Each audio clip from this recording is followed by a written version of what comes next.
Hey, it's Shawn with Kiwi. Today we're going to talk about tying down round objects on your flatbed or step deck. We're going to use a couple of truck tires as our examples today, but these things that we talk about would apply to almost any kind of round object that you would have on your truck or trailer. So with any kind of round object, generally it's going to be a bad idea for your fasteners, be they straps or chains, to go straight across those objects. The roundness of the object is going to want to spread your fasteners out, and if they're able to slip, then they're going to be loose.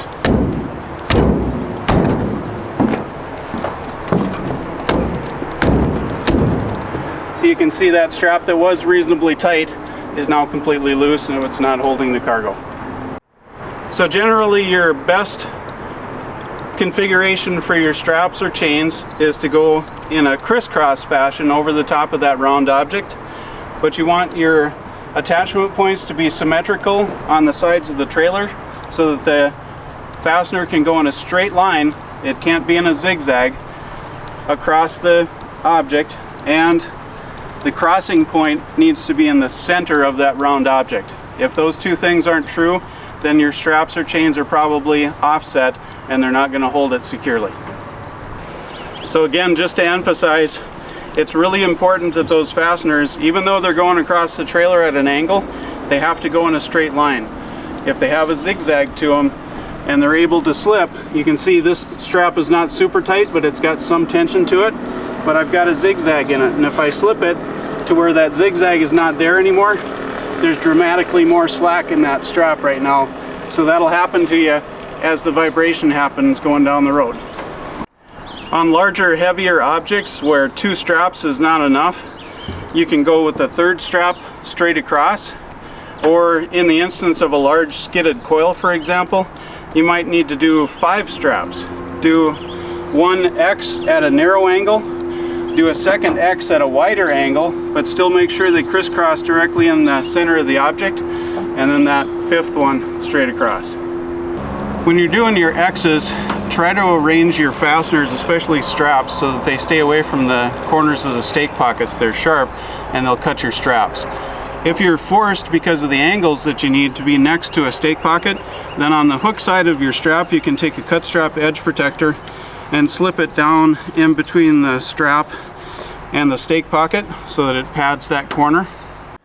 And on the side of the trailer where you're putting your strap into the winch, if you're forced to be next to a stake pocket, you can take your folded loose end of your strap that's behind there, take the back 2 layers and pull them around the corner and hold them in place as you tighten the strap down, and that'll create a natural edge protector for you there.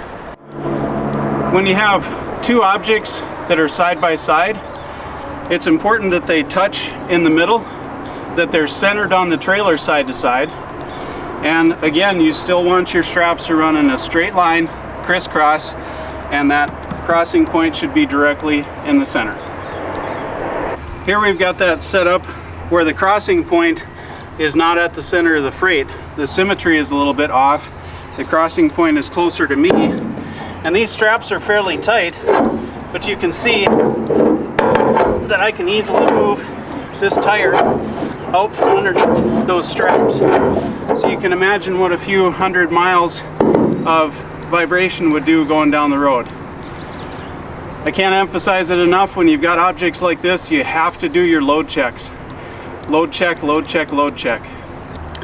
Okay, now I've taken these wheels and I've flipped them upside down so that the dish of the wheel is down underneath. You can see I can put my hand underneath there. I would never advise that you would haul them like this. The only reason I set them up like this is to demonstrate the forces that are at work when you tighten your straps down. So I'm going to tighten these straps down and watch what happens to that load in the center.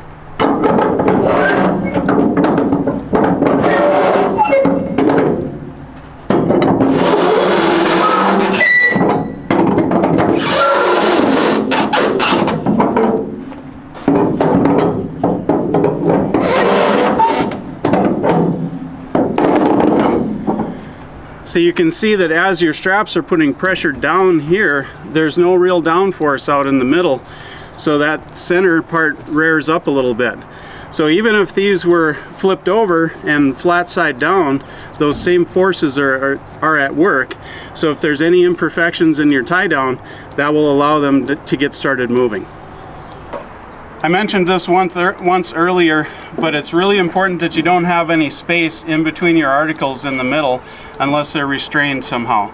If there's any space there, you get your fasteners all nice and tight, and that space goes away. The objects move toward each other, and then your fasteners are loose.